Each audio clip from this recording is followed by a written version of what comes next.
Sometimes it's good to just dance. Welcome to the Good Stuff Family Podcast. I'm Dawn Kendrick, and I am so glad you're here. These are stories from the perspective of a news reporter on a next-level assignment.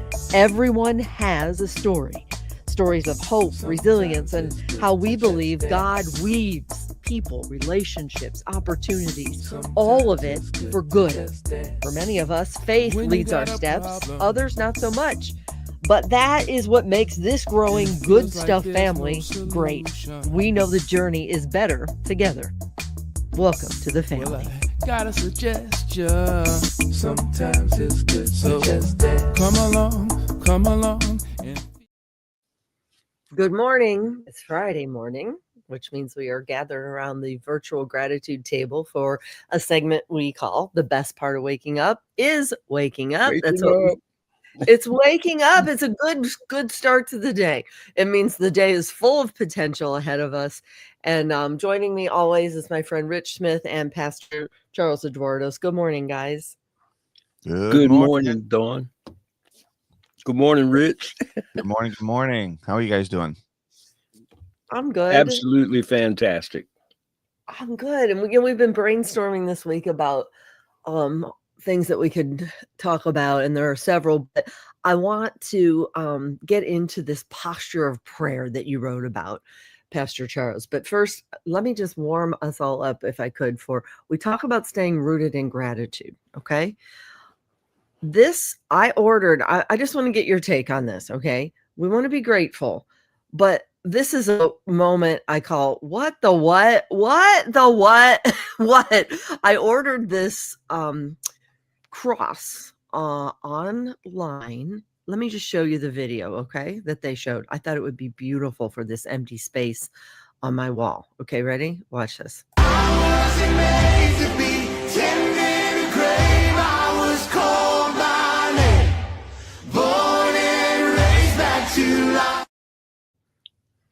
Let's just see it one more time. Pay attention to how much space it takes up on the wall and how beautiful it looks.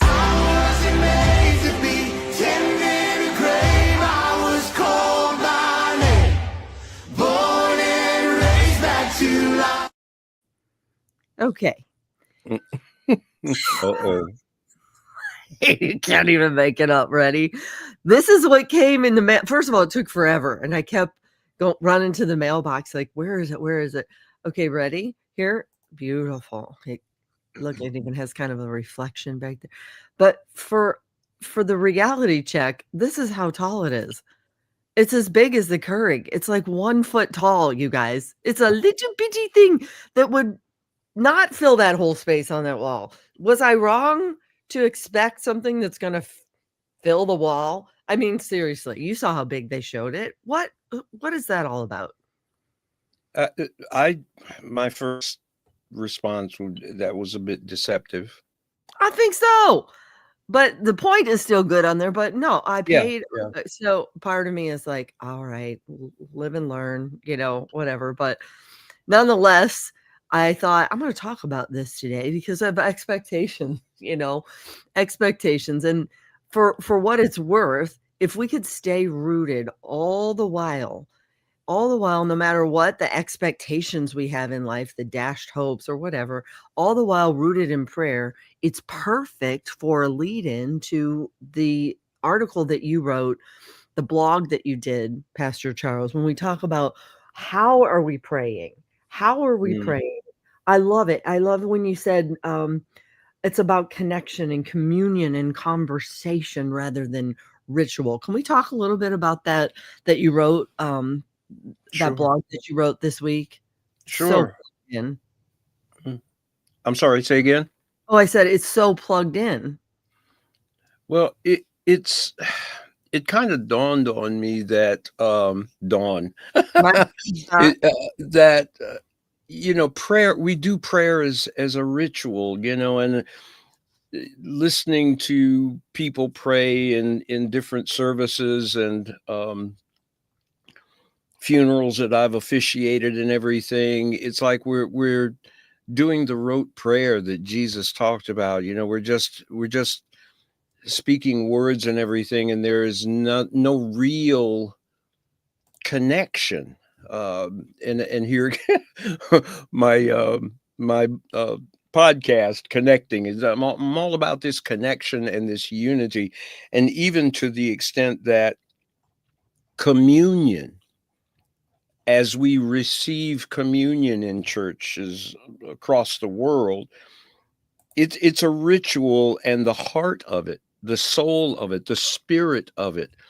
Because even communion, the etymology of the word communion, it's all about unity and participation. And prayer, authentic prayer, is a way of being. It's a state of being. If we were to go to psychological terminology, it's a state of how we are being. We are human beings, not human doings. And how are we being in our, for lack of a better word, beingness? How are we being in the world? Are we connected? Are we consciously making effort to connect with God, with each other?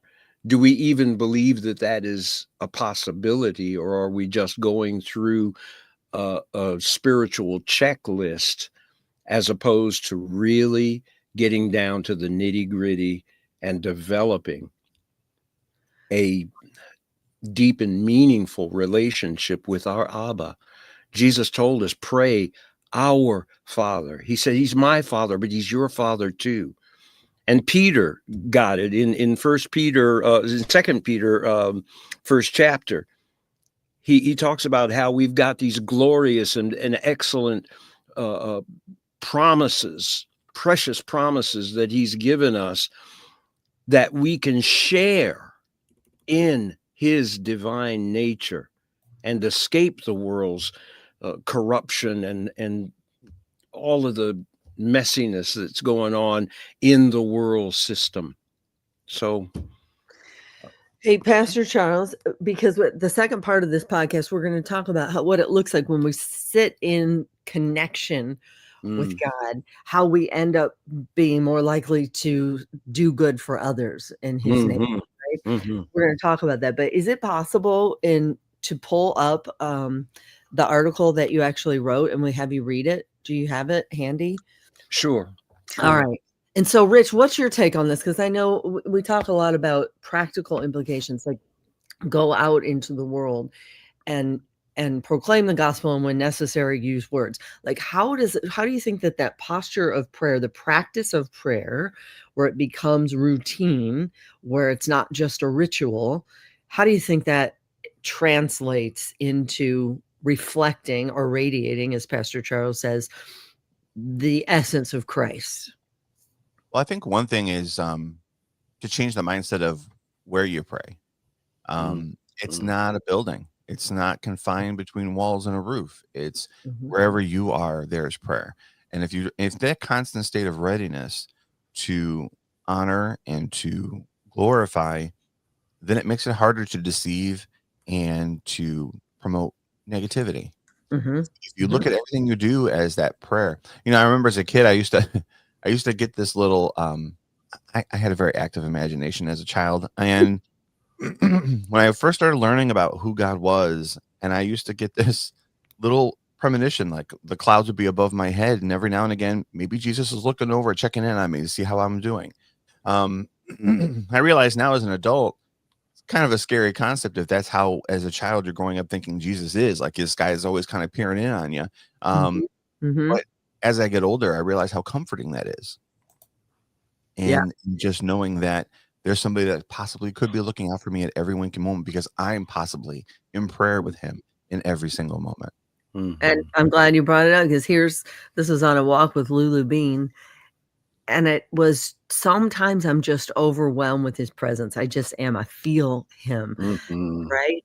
And I snapped this picture, and lo and behold, it looks to me like there's a cross in the sun. I just felt to be plugged in like this always. That's the goal. That's the essence of prayer, communion, conversation, where you're walking literally with him. And it's easier said than done, because sometimes I fail miserably. I forget to stay camped out there in that communion through it all, through the walk, through the good, the bad, the ugly, and everything in between, you know? Well, and your weather was much better than ours, but even in our dark, dreary weather yesterday, I found this coming across on my way home. Yes. Was just Mm. I mean, just shines so brightly through those dark clouds. And then Christy pointed out that it was a double rainbow. You notice the faint one above it. Yes, it is. It Yes. sure Yep. is. Mm-hmm. You know, and so I just couldn't help but to be in that moment in the car sitting, and you were saying just sit with it, and I was, because I was sitting in traffic and just Wow. sat with that beauty for just that moment. Mm-hmm. Now, I just, for one moment, before I have Pastor Charles read, any other listeners thinking of that clip from years ago of the double rainbow guy? Do you know who I'm talking about, Rich? Pastor Charles? The double rainbow. It was a viral clip of this guy who got way, way, way excited about a double rainbow he saw. And all I keep thinking, he was like, whoa, double rainbow. He was like crying in tears. Oh, he was really into it. He was camping, and he may have partaken of maybe some substances. I don't know, but whatever. Now I'm thinking, whoa, double rainbow. But what if we lived in that kind of awe, that kind of essence of just so overwhelmed by when God shows up? He's everywhere if we choose to see it. We know it to be true. So, yeah. Pastor Charles, I'm crawling at the bottom for people who are watching. A couple of the quotes that really stood out from this. It's pretty short, but will you share for us your take again in this fantastic blog? And Rich, we could put. Let's see if can we crawl both the. Yeah, there we go. This is where you'll find what he's reading. So, do you mind to read it for us, Pastor Charles? Sure. There's something sacred about those quiet moments when we pause to pray, when the noise fades and our hearts turn toward the divine. Yet for many, prayer has become a ritual, a series of words spoken by habit, a checkbox on the spiritual to-do list, a performance of piety rather than a posture of presence. But true prayer, the kind that transforms hearts and reorders lives, is not a ritual. It's a relationship. It's not about reciting the right words, but about being present with the right heart. Prayer is not merely something we do.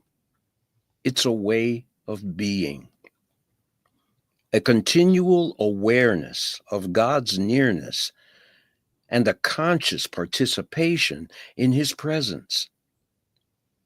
From ritual to relationship. When Jesus taught his disciples to pray, he didn't offer them a formula to follow, but a framework for connection. Our Father, Matthew 6, verse 9. With those two words, he redefined prayer. It's not about distance. It's about intimacy. It's not performance. It's communion. Rituals have their place. They can ground us, remind us, and center us. But when the ritual becomes the goal rather than the gateway, we miss the heart of prayer. We end up going through the motions while our spirits remain untouched. God invites us to more, so much more, to move beyond form and into fellowship, living in communion. Prayer is not confined to a particular time or place. It's the atmosphere of the heart attuned to God's Spirit.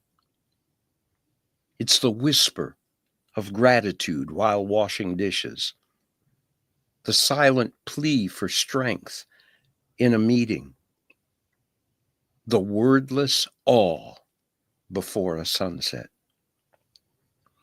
Paul captured this beautifully when he wrote, "Pray without ceasing."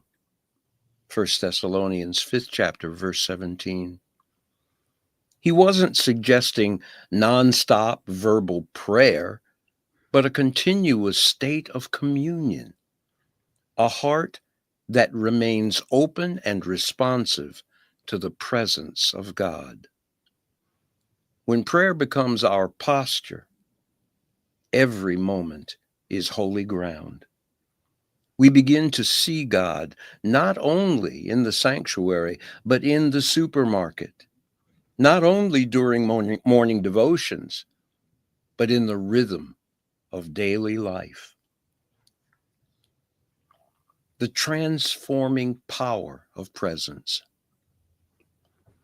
When we embrace prayer as communion, transformation follows naturally.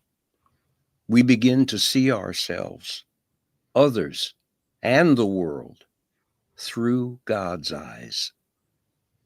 Our reactions shift from fear to faith, from control to surrender, from striving to resting. This kind of prayer doesn't just change our circumstances, it changes us. It molds our character, softens our hearts, and anchors our souls in divine love. In communion, we stop speaking at God and start living with Him. Here's a daily invitation. So, how do we move from ritual to relationship? It starts with awareness. Slow down. Breathe. Recognize that God is already here in this very moment. Speak to Him honestly. Listen deeply.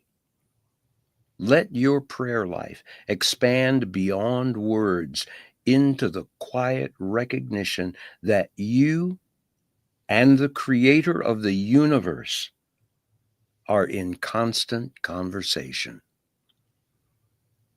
Prayer in its purest form is not an event, but an environment.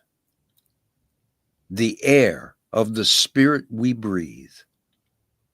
As we embrace this mindset of communion, our hearts will begin to echo with the words of the psalmist, "I have set the Lord always before me, because He is at my right hand.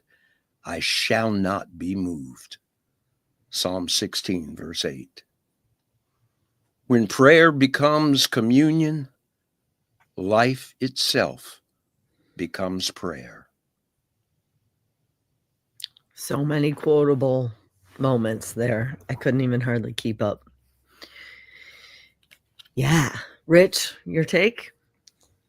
Yeah, I was just talking yesterday with my class about the insurmountable and what it seems to be when you've got compression of anxiety and um, stress and workload and everything just weighing on you. It's like it seems insurmountable, right? Mhm. And I heard yesterday somebody saying, but it's like someone giving you a whole elephant and saying, "Eat it." It seems like an insurmountable task, but how do you eat an elephant?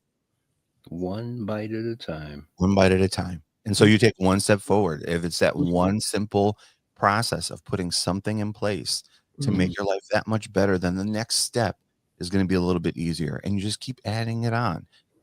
It doesn't have to be all at once, but start with the little things. And this whole idea of being in communion all the time in your everyday life, it can seem insurmountable or undoable, but if you just take it one step at a time, first take it out of church and see how you do in the parking lot, because that can be sometimes the biggest challenge for those who are sharing our faith, is getting from church to the parking lot without losing the fact that you just spent a whole hour in church and now you have to go back again. But then you extend it beyond the parking lot and take it to your grocery store, or take it to your workplace, or take it to your home. And just practice. There it is. That word, Rich, practice. And that's why in contemplative circles in particular, we call our prayer and our times of sitting and centering prayer, our time in Lectio Divina. These are practices to move us toward the perfection that is our Father in heaven. He's the perfect one. Reflect, and again, I say, I take it when I say radiate Christ instead of reflect. I draw from that so often that you said that months ago, Pastor Charles. But what if we could radiate instead of just reflect that perfect love? And which is a perfect segue to the second part of this podcast is this. We brought up here. I'm going to get rid of this banner so we can see it better. Here we go. Okay. So this is a daily devotion back from October 22nd that our friend Bob Hostetler sends. It's his ministry. Really, that's exactly what it is. He just, more and more people ask him to text every morning. And so, are you familiar with someone in the Bible named Dorcas, you guys? Yes. No, I was not familiar. And all I thought was, what an unfortunate name. I'm sure she was bullied. We actually had a Dorcas ministry here at our church. Really? Okay. Yeah. Good, because for anyone listening, if you're not familiar with Dorcas, I'm so intrigued with her. So, okay, it comes from Acts 9:36. Dorcas was full of good works and charitable deeds which she did. I'm going to just read this quickly. If there were a race named Kindness Classic or Good Deeds Derby, Dorcas would have been the champion. She made garments for widows and sewed the buttons on many a child's coat. And when she died, the whole town turned out in grief. Someone sent for Peter. And the Bible says Peter, quote, knelt down and prayed, and turning to the body, he said, Tabitha, which was her Hebrew name, I think, or Dorcas is the surname, arise. And she opened her eyes, and when she saw Peter, she sat up. Acts 9:40. So it says in 1982, Berkeley writer Ann Herbert wrote a simple sentence: practice random kindness and senseless acts of beauty.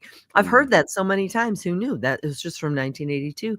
She wanted people to imagine what would happen if there were an outbreak of kindness in the world, if everybody did one kind thing on a daily basis.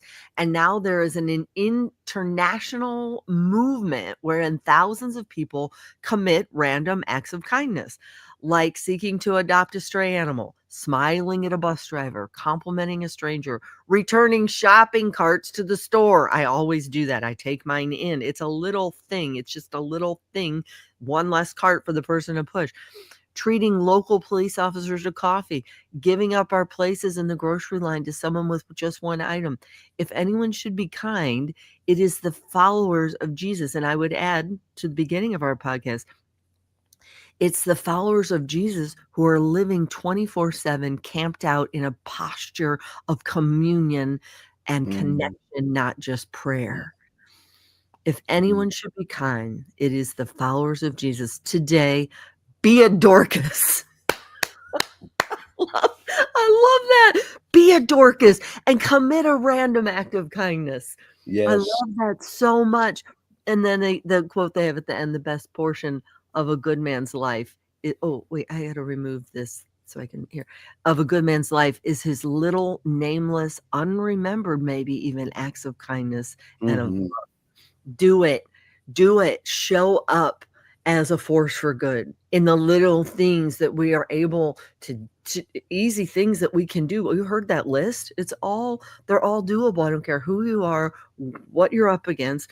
Speaking of myself here, we are capable of seeing the good in others and being the good for them, and reflecting, not just reflecting, but radiating what it looks like to stay in communion with Christ, in conversation with God, and not just the ritual of prayer.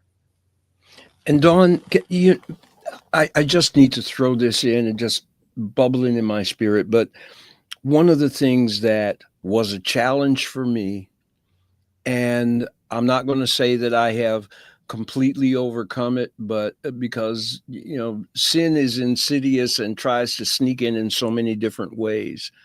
But as believers, we need to learn how to let go of our need for any form of recognition. I have heard so many Christians get upset with situations because they felt unappreciated. Who was any more unappreciated than Jesus by so many? Yes, he was appreciated and loved by many, but there were so many that did not appreciate him and saw him to be a threat. And the reality is, as followers of Christ, we will be despised. It tells us right in the scriptures. So when we do whatever good we do, however large or however small, let the need for any kind of recognition or appreciation be completely removed from our heart. No need from it, just the joy of knowing I am doing what my Lord would have me to do. Let that be enough. I know that has to be speaking to the hearts of anybody listening right now. You're so speaking to me.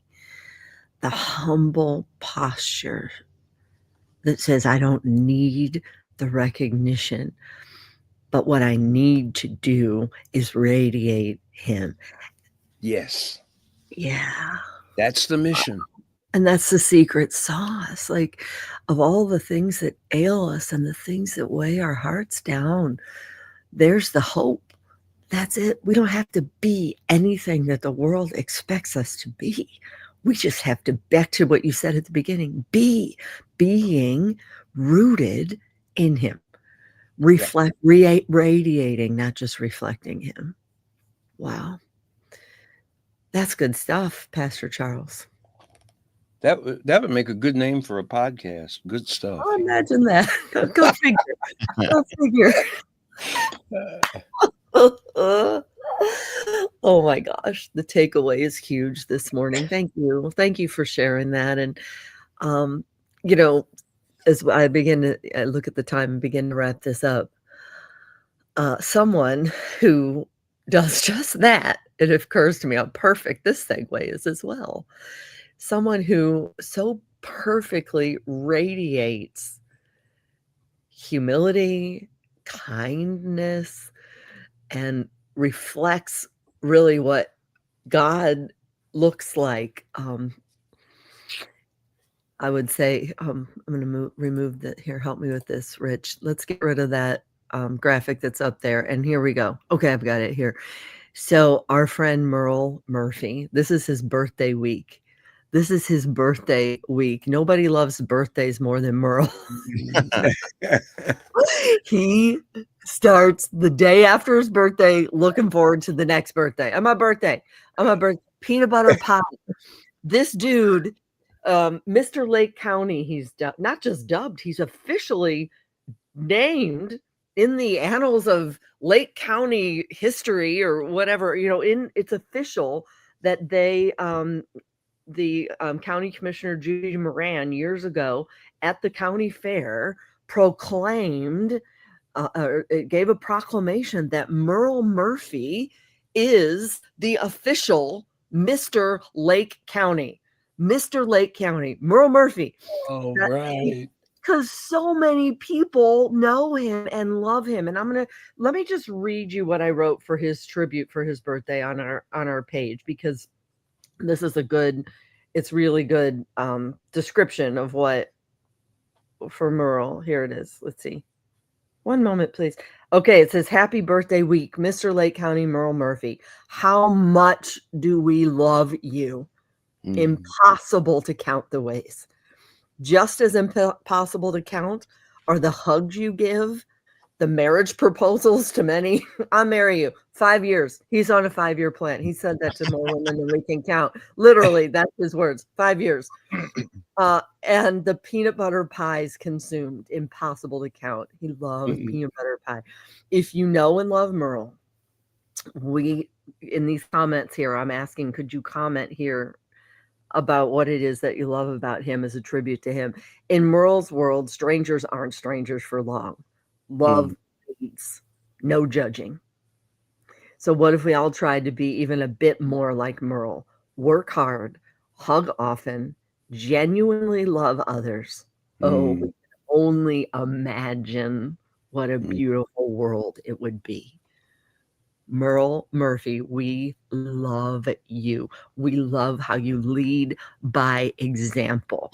It's pure, and it's exactly what the world is craving. And when I called him with my friend Denise, had him out, and I snapped this. I'm on a walk. Pure goodness. Look at him. That's it. What if we led with that kind of mojo? What if we all tried to have a little bit of Merle in us? Huh? Yeah? Got my mojo working. Now it's an episode. It took him 31 minutes in to sing this time. All right. Nothing like that Jesus mojo, though. I'm telling you. And here's the thing. It's doable. It's something of all the things we have on our to-do list that seem maybe like impossible to get done. We can all reflect a little bit of Christ by staying in communion and connection with God. That's faith in action, and it's doable. And so we head into this weekend with that posture, not just of prayer, but of communion and the way it translates into action, faith in action. Right, guys? Yep. Do the Romans 12. Be transformed by the renewing of your mind. Bring it. Bring what they say in Jedi culture: do or do not. Amen. Love it. I love the Yoda. I love the Yoda there. Yeah, from the book of Yoda. Yeah. Try not. There is no try. Do or do not. All righty. I love it. All right. Well, this is what we say when we wrap it up. Thank you for listening. Thank you for joining us. If you're inspired, share it. We'd be so grateful. And this is what we say: see the good in others, be the good for them. It's not hard to do. See the good in others, be the good for them. On your mark, get set. Let's go. Sometimes it's good to just dance. You've been listening to Don Kendrick's The Good Stuff Family Podcast. If you found inspiration here, would you click subscribe, follow, share as we grow our Good Stuff family tree? Check out thegoodstufffamily.com for links to all our social media platforms and for how you or your business could sponsor a story. The Good Stuff Family, reaching and touching hearts around the world by weaving families together one story at a time. On your mark, get set, let's go. Well, I got a suggestion. Sometimes it's good, so just come along